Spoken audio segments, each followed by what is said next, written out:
Ryan Helsley, our guy from the St. Louis Cardinals. Ryan, great to have you back on, dude. How you feeling? Hey, good to be back. Thanks for having me. Feeling good. I'm actually out on rehab assignment today in Springfield, Missouri. It's my second one. The first one went pretty good. So now just trying to get the frequency a little more, and hopefully the arm holds up well and responds well to the increased intensity. You're feeling pretty good? You hit 100 miles an hour 19 times. I told him before, I was like, I threw a live BP like a week ago and a few days before the outing, and I was like, I want to throw about 95 to 97, increase the VO a little bit, but not too much. I don't want to make a big jump. And then, just competing and being out there just kind of took over, and, it was coming out really well. So I think I'll take that. Did you apologize to the guys you were throwing live BP against? Like, that's demoralizing, bro. Like, you want to face live BP against some dude throwing like 89, 91, feeling it out. The cage is over, and you're just coming out here throwing BBs at guys. Yeah, I mean, it is what it is at this point. I'm trying to get back, and then kind of knew what they were signing up for. So, but it was good to be back out there. Hey, Ryan, when you threw this live BP, who caught it? Was it Poggi? Yeah, Poggi caught. Oh, I thought because Poggi's like their bullpen catcher. He's been there forever. I thought he would get in there and try to take hacks. That's what I wanted to know. If Poggi gets up there and just blew his doors off and just told me, yeah, you might be this big, strong guy, Pogue, but I just blew your freaking doors off with 105. No, he was back there throwing down the signs. He was calling all the right pitches. We had a good tandem going. Do you have a gear, Ryan, where you could actually tell yourself, okay, I'm going to throw 20 pitches at 90 miles an hour or something like that? Or would it feel weird? Obviously, you can like soft talk. You know what I'm saying, though? I'm going to go 80%. Yeah, like where you're like, I can't help it. I mean, that's happened in spring training with some of the hard throwers where sometimes they're like, he's throwing too hard in his first start. And I'm like, but it's free and easy. It might feel weird if you try and tone it down too much. Yeah, it definitely is hard to try to control it, especially when you have your adrenaline going. In a bullpen, it's a lot easier, but during the game or any type of game setting, it's definitely way harder because you're out there competing. You're not thinking about, how hard you're trying to throw. You're just out there competing and trying to execute. All right, Ryan. So forget your arm and forget how you feel. What are you getting the boys for spread in Springfield? Like, I mean, what are we getting them here? Are we getting like steak and lobsters? I mean, what? I mean, so you gotta do it right. This is my second outing here, and the first outing was Sunday, and I got them bacon wrap fillets with some mashed potatoes, asparagus. They had a salad, some bread, and they had a pasta as well. So I think it was pretty good for my first one. Yeah, well, solid. Now you got to top it for the second one. So what was post game? That's pregame. What was post game? No, that was post game. They covered pregame. Post game this time, I think we're gonna do. It's like a local barbecue place. It's supposed to be really good. I've never had it, but everybody that's come through here that's had it said it's really good. So I'm excited to try it. Should they be eating better these days? Like, what are the conditions? Because I know, the minor leaguers have a union now. So I know there's been things negotiated with that CBA. Like, you've been through the minor leagues. Now, when you get to take a quick peek, is there better food there right now for them? And not just when a guy who's in the bigs has to come and buy it instead of, the billionaire owners. I know not of the minor league teams, but like MLB was supposed to get more involved here. Yeah. From what I remember when I was in AA, the food wasn't terrible. I mean, when I was here the other day, they had Chipotle for a pregame, which I think is pretty solid. You got all your healthy stuff. You got your meat and stuff, and it's not like too fatty before a game or too heavy. So, but I know post game is probably not always the best. Like they have like Domino's sometimes, like just pizza. Guys aren't going to recover as well if they're just crushing pizza after a game. But I think it's better than it used to be. I think their budget's a little better. Obviously, I haven't seen what a post game actually looks like here, but from what I've heard, it's a little better. And obviously, like you said, they joined the union and stuff like that. So I think it's a little easier than it used to be before. Now, I heard that the players don't pay any clubhouse dues in the minor leagues. The teams pay for all the food, right? So technically, now stick with me on this one, okay? You can start a new trend. You're paying for the Cardinals. The Cardinals don't have to pay their meal now because you're paying for it, not the minor leaguers. Why don't you let the Cardinals pay for the meal and buy the minor leaguers some cool gifts with the cash that you don't spend?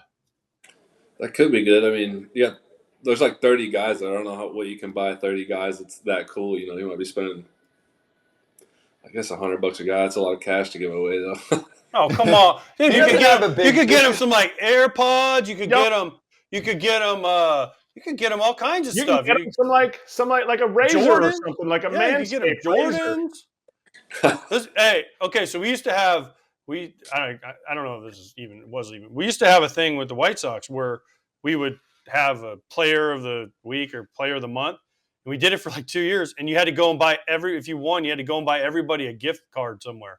So it was like everybody got $100 Best Buy, Nordstrom, wherever we were. It'd come in, there would just be gift cards in your locker, and you're like, dang. So that's what I'm thinking, Ryan. Let's go. Yeah, like Macy's or something. Yeah. I'm gonna stick with the spread for now.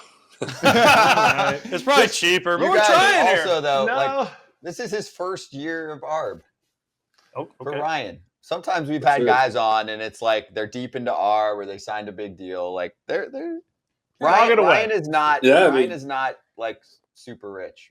Yeah, He's You gonna got be, though. guys. You got guys on rehab that are making minimum. You know, and it might be their first year on minimum too, and they're expected to spend $1,500 or $2,000 on spread. That's a lot. You know, that's a lot of money.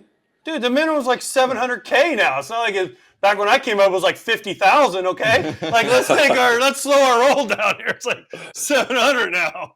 And I always want to ask a closer this because and you've closed games.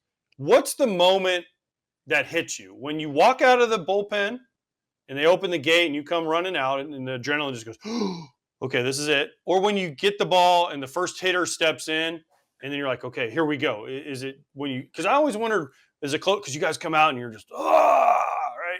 So when is that moment that it just hits you? I think for me, it's probably when you step onto the field, and especially like in St. Louis, they have like the intro and stuff, so that kind of gets you a little extra pumped up. I would say then when you're running in, it hits you the hardest, and then like for me, I don't want to be too overly jacked, out there, because then it's like you almost have like a body high. You can't really feel your body parts, so you're just out there super jacked and adrenaline going all over the place. So I feel like my warm up is almost the time for me to kind of calm down a little bit and kind of be present in the moment almost, and not get too ahead of myself, so to speak. All right. I'm sure you saw the TA and Jose Ramírez fight. If you're in that situation, either guy, you can choose to be either guy. How do you that's handle tough. it? Who does he want So you to want be? to see it from both perspectives from me? Yes. I don't know. I mean, I don't really know who started it. I don't know like the backstory. If like maybe they just don't like each other and that was their time to hash it out. I mean, you definitely don't want to be the guy getting knocked out. I feel like, but I mean, you can also. I mean, you're fighting. Somebody's gonna lose. You or the other guy's gonna lose, and I mean, just took it on the chin. And I saw Jose's apology. I mean, I guess. I think he did the right thing. I don't know if it's bad for the game or good for the game. I mean, I've never seen people square up like that. You don't really see that in baseball. Usually, guys just stand around and jaw, and a couple guys hold one or two guys back, and that's about it. So what if somebody charges the mound? What are you going to do? Like we had Ryan Yarborough on yesterday, and I assume nobody's ever charged the mound on you because you're an absolute monster. But are you squaring up? Are you going southpaw so you save the moneymaker right here? Or are you going glove throw? Are you kicking a man? Or are you running to center field? Definitely not running to center field. I mean, if somebody wants it, they're going to get it. I mean, at that point in time, it's a fight and it's not about the baseball game. I'm definitely going to defend myself. And it's going to be, until they get there and separate us, it's going to be going crazy. I like that. I like it. Yeah. He ain't running. No, obviously. But you were like all state in 3 states in football, weren't you? We talked about this? Yeah, I played football. I was like honorable mention all-state basketball and like honorable mention for football and baseball. I didn't get all-state for anything. Yeah, I think most people would probably say, I'm not going to charge this guy. So where were you, though, when you saw it? Because this was one of those ultra-viral moments. And even last time that this happened, really, we look at Bautista and Odor, where it's a real fight, a punch is landed. The world has changed a ton. Like social media amplified. Everybody finds everything out instantly, almost like live, right? So we've had people on where they're like sitting with teammates, or Lance Lynn what was that, yesterday or the day before, is on with us, and they knew that he played with him. So his Dodgers teammates were like, dude, you got to come in the clubhouse for a sec. You have to see this. So where were you? I was just sitting in my apartment, I think, and I was just scrolling through Twitter, and I saw it, and I was like, dang, these dudes actually really got after it. Had knockdown, drag-out fight, and, José just flung a right one right there, and he didn't even really square him up with his fist. It was like a slap almost. He caught him with, like, the front of his knuckle there, and I was like, dang, he must have just hit him just perfectly because he obviously, rung his bell really good. He shell shocked him is what he did. He did. literally shell shocked him. All right, did you see Aaron Boone the other day? Yeah. Okay. Did you ever see Ollie Yeah. That cracks me up. I die laughing every time I see it on Twitter. I mean, there's so many good memes and gifs and all that about it. But can you ever see Ollie Marmol running out there and doing that? I don't know. I mean, maybe if he gets fired. How about this? If CB did it, if CB Buckner did it, would that be the guy that Ollie would run out there and get? That'd probably be the one to set him over the top. Yeah, because they just have had their beef from last year and in spring training too. So that might be the one that gets him going, and you might see that reaction out of him. I love it. Do you get fired up from that? If you see Ollie get booted from a game, does that do anything for you?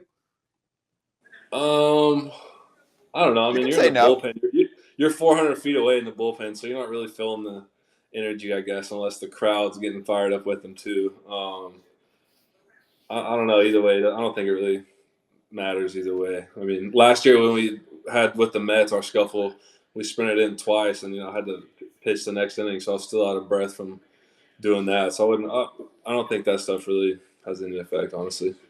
No, that's fair. Hey, Ryan, great catching up with you, dude. Can't wait to see you back up in the bigs. Enjoy the spread. Keep throwing a hundo in the minors. We'll see you again, next time we talk to you in the bigs. Sounds good, y'all. Appreciate it. Cheers. Thank you, Ryan.